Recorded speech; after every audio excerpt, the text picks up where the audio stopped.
For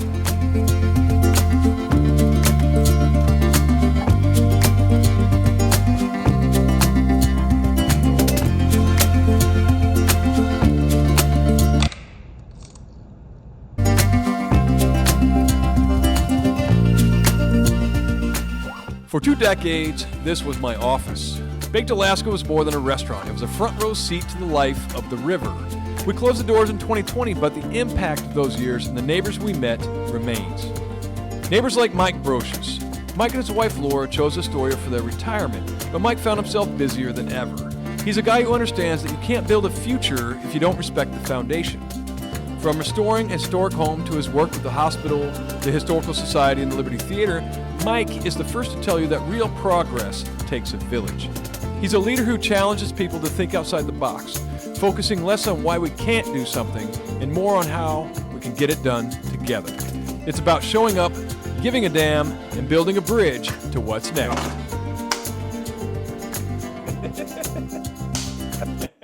Hey, Mike, Chris. Mike, good to see you. Thanks for coming.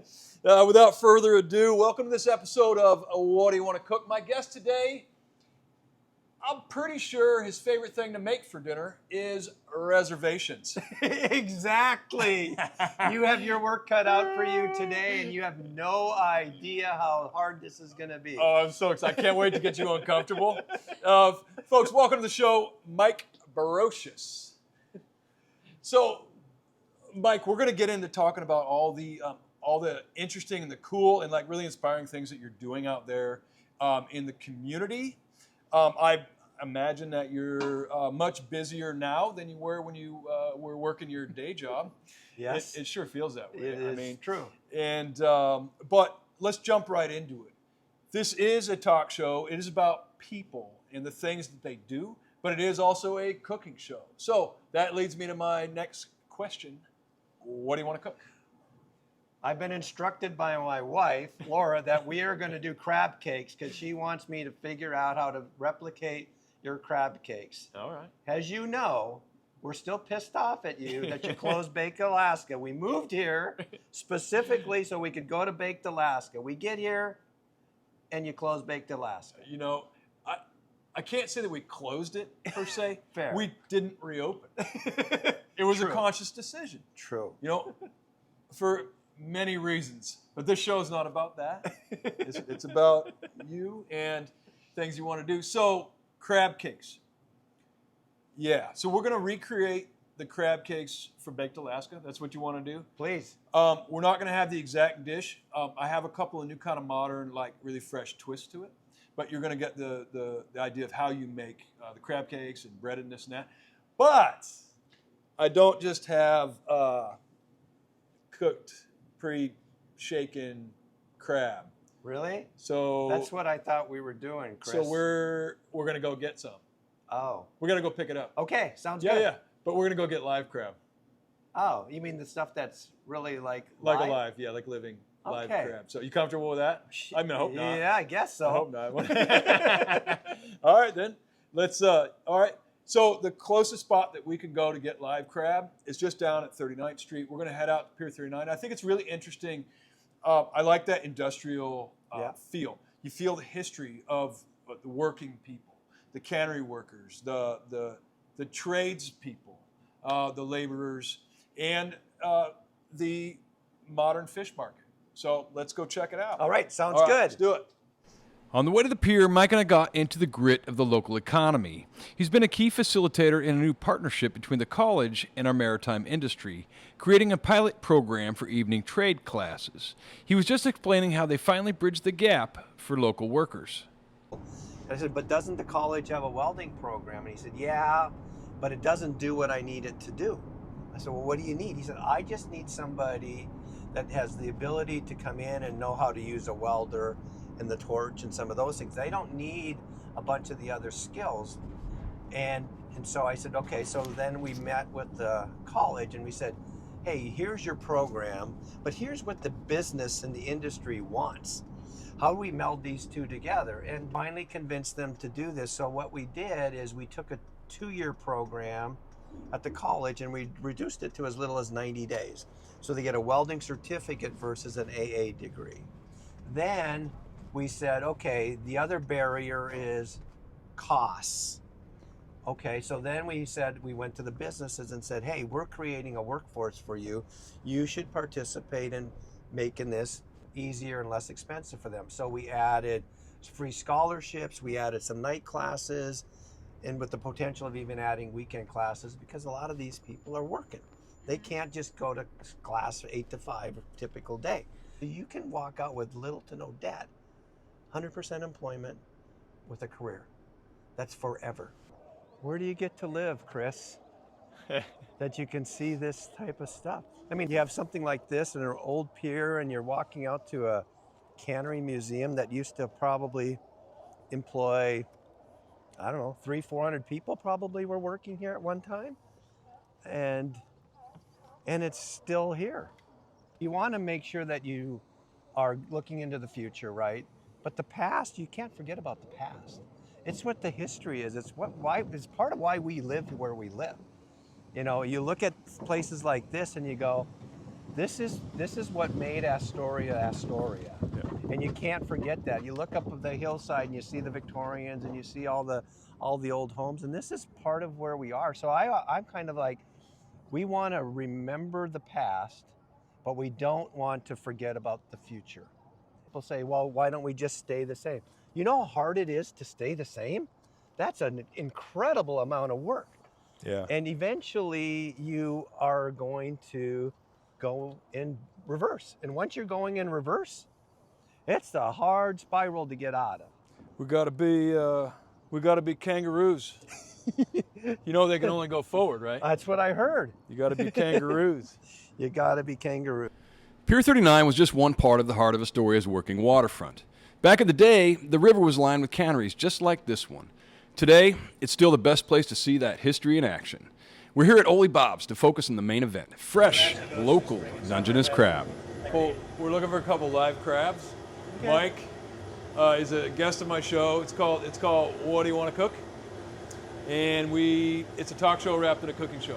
Okay. But he remembers crab cakes from a restaurant that we owned for 20 years called Baked Alaska. And he wants... I have a vague recollection of it. And he wants to recreate those crab cakes. Okay, cool. But what the twist is we're going to buy live crab. Okay, well then you get the whole experience. You get to pick them out yourself. Okay. All right. What's the average weight of the... Average weight's about 1 3/4. And how much picked crab meat am I going to get out of that if I'm decent at it? Well, I'll do the math on a 2-pound crab and get a 1/2 pound because 1 3/4, my math's not quite that good, but somewhat less than a 1/2 pound. It's about pretty close to 25% recovery if you do it. Okay. And carefully. Perfect. I think we're going to need 2.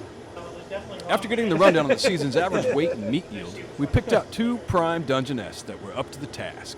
With the main event in the bag, it was time to head back to the kitchen, fire up the stove, and get to work on lunch. Well, that was fun. What'd you think about that? That's pretty cool. That's pretty cool. I mean, this is where it all starts.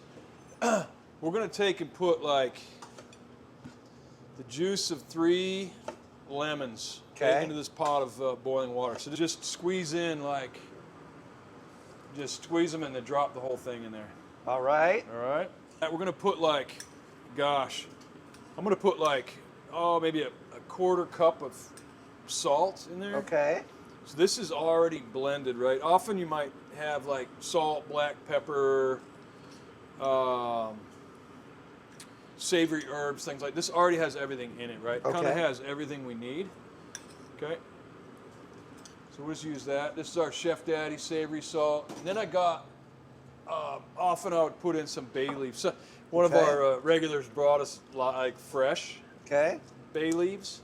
So we'll throw just So you just tear that off? I think 4 is good. I got 2 here. All right. Okay, so we'll just put We're going to just drop these in? Yeah, just drop them in there. Okay. I have always done it this way. I got boiling water, I got our savory salt, a couple of bay leaves, fresh lemons, and we're just going to drop them right in there whole. Okay. When it comes back to a boil, we're going to take it down to a bit of a simmer. and cook it for 18 minutes. Okay. All right? All right. So there you go. These are super lively. You want to pick them up by the back so they don't get you. These claws will, I mean, I don't know if it'll take a finger off, but these claws are pretty hardcore. All right. Yeah, and then just drop them in? Yeah, kind of set them and then slowly drop them in there. All right. Cool. All right. Tell me about your involvement with the Liberty Theater. Well, it started about 4 years ago, I think even before we actually moved here.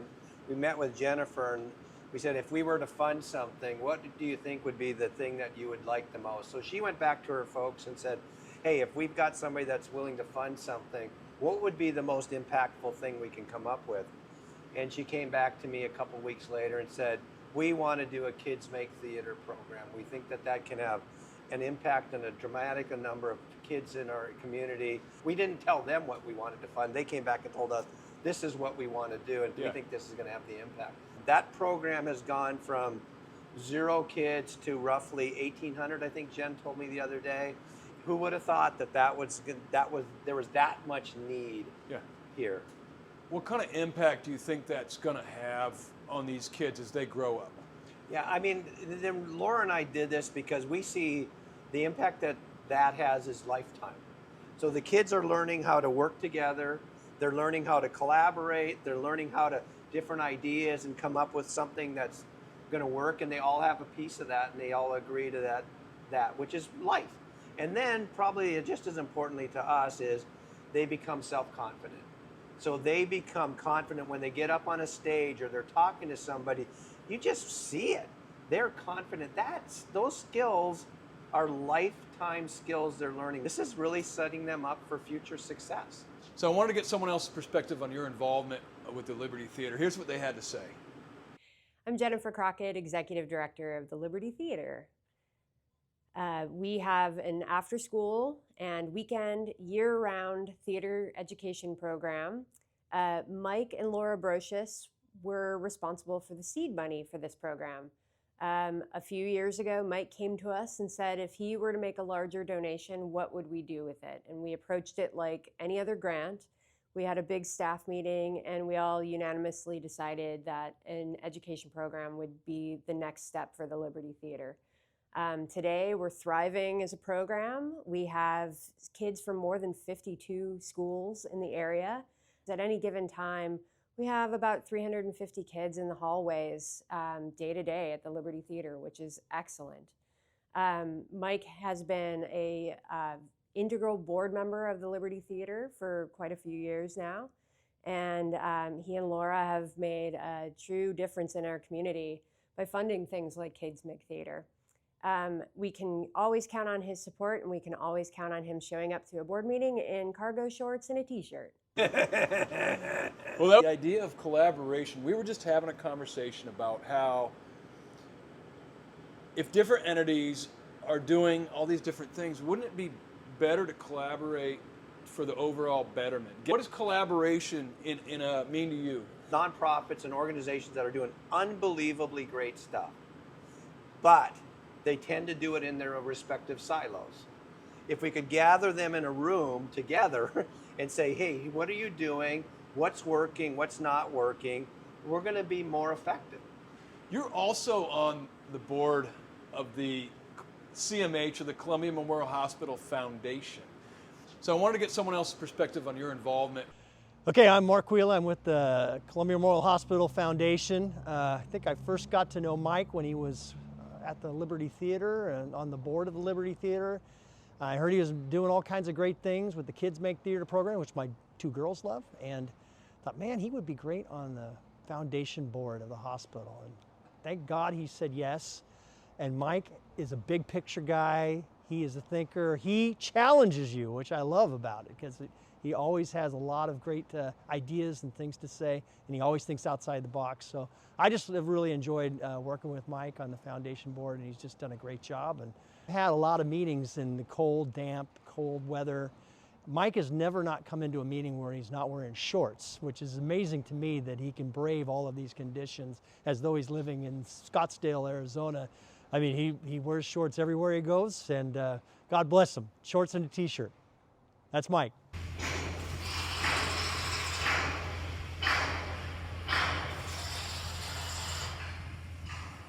A $300+ million hospital, a brand new hospital. Yep. Tell me about how you're working with the CMH. We are one of the very few rural hospitals in the entire country that is not going under. But our relationship with OHSU has really allowed us to continue to drive quality care and getting quality doctors into our community that others aren't able to do. From a foundation standpoint, what we're doing is how do we drive public awareness of what we're doing, because we're going to get a new facility which people will understand and see. But part of that's going to be, we're going to be able to attract more physicians because we've got a new facility versus a 50-year-old facility. And there's things like robotics and some of those things that we can do now that we're going to be modern, that we could do that would have been more difficult in a 50-year-old facility. All right, it's been 18 minutes. We had on a nice simmer. We're just going to bring these guys out. You know, we can set this right over here. Okay. Yeah, go for it. Just grab them by the back. We're going to turn this up and just drop them and plunge them right into the ice bath. So it's really important to kind of chill them down pretty quick, all right? All right. Looking good. Okay, so Mike, in the crab, we're going to do a couple of things in the crab cakes. Okay. We are going to cut up these spring onions. I'm going to do these really fine. Okay. Okay. You've done this before. You know, a couple times. And you have fingers still. So all that's of, always all good. the fingers. Okay. At Baked Alaska was a bit of an appetizer hors d'oeuvre. I mean, honestly, well, you know, you sometimes just ate that. Yep. Right? Yep. I thought we'd add a nice another element to it and Okay. put in some beautiful, like, sliced heirloom tomatoes. We're going to hit them with just a little bit of salt. It'll really draw out this flavor. It'll be really intense. Okay. And put these underneath the crab cakes. So the crab cakes will sit on top of these. Yeah, and that sound nice? It's going to look nice, too. It's going to look nice. We're going to just take big slices Okay. like that. God, it looks so good. They do look good. Put these on a plate like that. We're going to sprinkle a little bit of salt. Crab is chilled down. We're going to back them. What does that mean? I'll show you how to do one, and then you can do the other one. Here, just pull.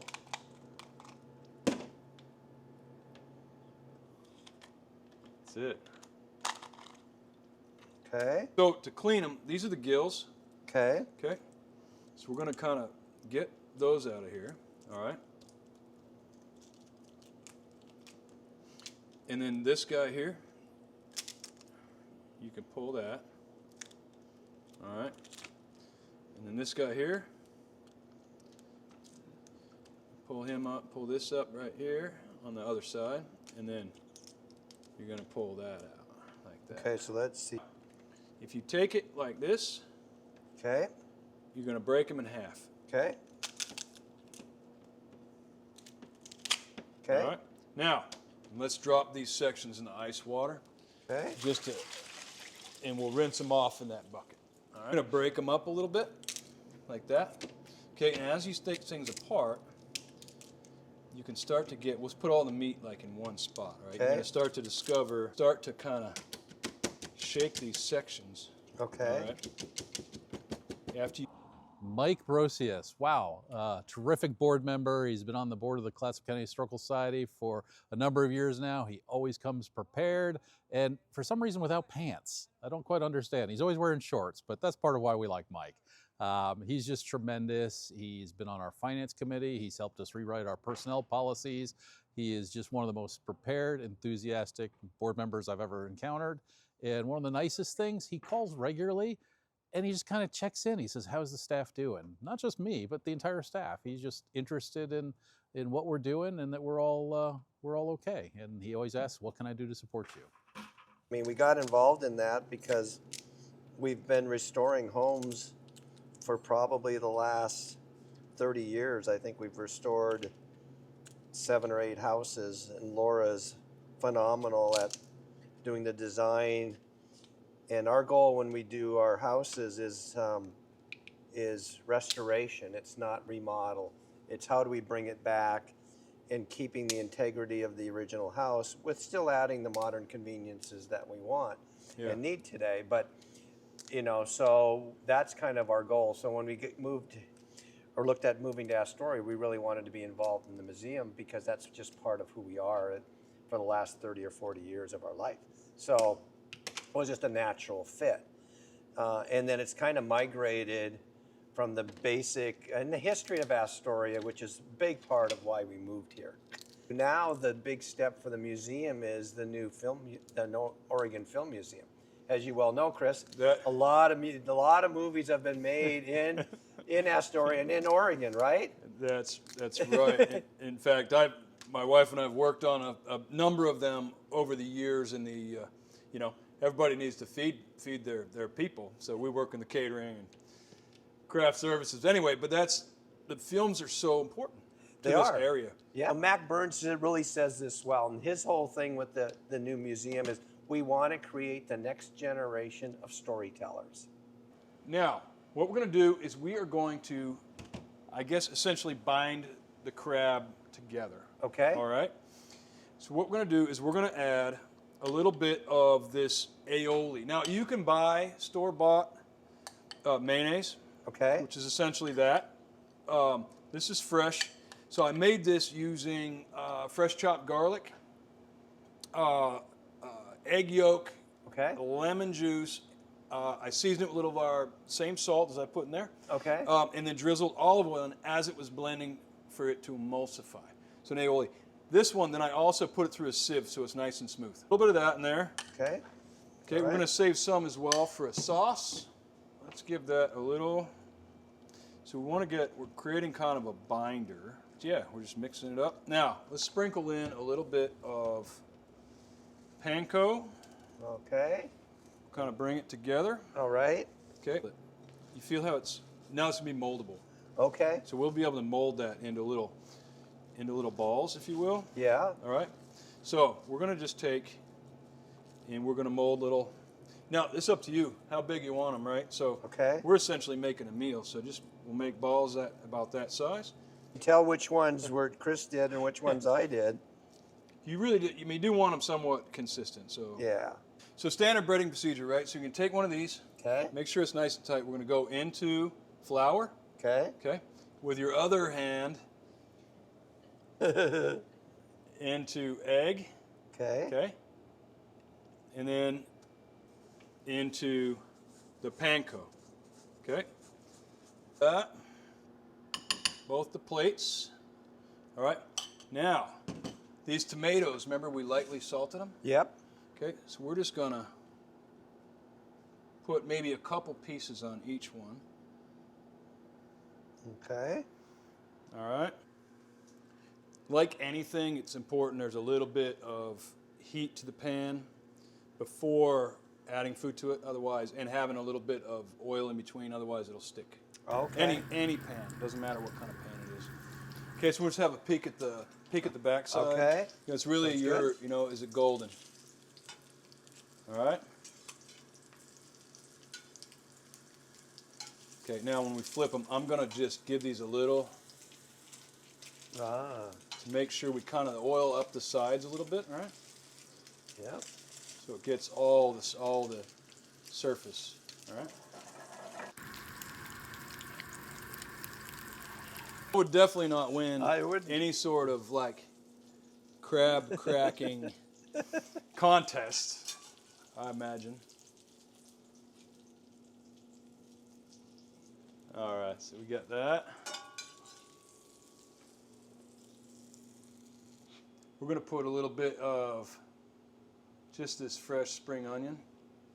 That's nice. Fell in love with Astoria in '85, which was really pretty gritty in '85. As I understand it. You know, but it still had the quality that you were looking for. It had the architecture and the history and the river and all the other features that are still attractive today. And so when we were looking at where do we want to retire to, this was still, we said back then that this was a place we wanted to live. And we were able 40 years later to make that dream kind of come true. And part of that history was when we started coming here and looking at, you know, where do we want to live? And it was Astoria. Your Baked Alaska was open. And we would come here religiously when we were coming to Astoria And we would come in, and Tara, one of your waitress, would see us, and she'd sit us down. It was like Cheers. Yeah. You know, you'd come in, she sat us down, she brought the beer. She didn't ask what we were doing, and she'd tell Laura, hey, we got crab cakes or not crab cakes today. So that's the history here of why this is kind of important to us. It's part of why we moved to Astoria. It was your food at your restaurant, and the crab cakes was just one of the things that drew Laura, and she's, to this day, as you've heard 1,000 times. Oh, only like 100 times. You know, it's part of the history. Oh man, holy cow! Well, thanks. Thank you. Let's right. see if you can taste that history. Let's see if it tastes what it tasted like then. Cheers.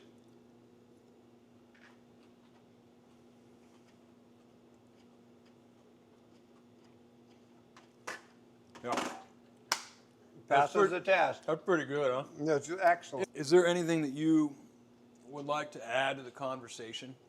Talking to people that live here in Astoria, there's a common theme, no matter who I talk to, and everybody, it's that passion and commitment to Astoria. And, you know, we've lived all over the world, and I've never seen that anyplace else. Yeah. It's unique to Astoria. And so, you know, one of my goals is how do we bring everybody together? In this times that we have right now, there's a lot of divisiveness going on in the world and in our community. So, you know, one of my goals is how do we bring that together, take advantage of the diversity and the talents that we have here in order to create a better community. Yeah. And a more sustainable community in the long run. So part of what I'd love to try to do is to create this, my vision of how do we take and advantage of that instead of all the divisiveness and the negativity. Let's bring it together. Yeah. And, you know, my thinking is, Chris, maybe on some day like June 1st, as an example, the whole community is around thank you. Yeah. So what you do is as you're going down the street and you see somebody doing something, you give them a button that says thank you. I've learned a ton about the different people that are living here and the stories that they've got and the talents that they have. So how do we take advantage of that and still start celebrating the good things that are going on? Because we've got a lot of those going on. We tend to forget about so many good things. Yeah, we tend to forget about those things. So I really want to create a day of thank you so that you talk about, you knock on your neighbor's door again, and then you say thank you, and you maybe invite them over for a soup night like we do in our neighborhood. Yeah. Some of those things that you bring community together. We need to do a lot more of that, I think, in the next few years in order to just start breaking down. And so that's my you know, as Martin Luther King, I have a dream. It may be naive, but I have a dream, and I think that if we do these things, maybe we'll be lucky enough that it'll be contagious.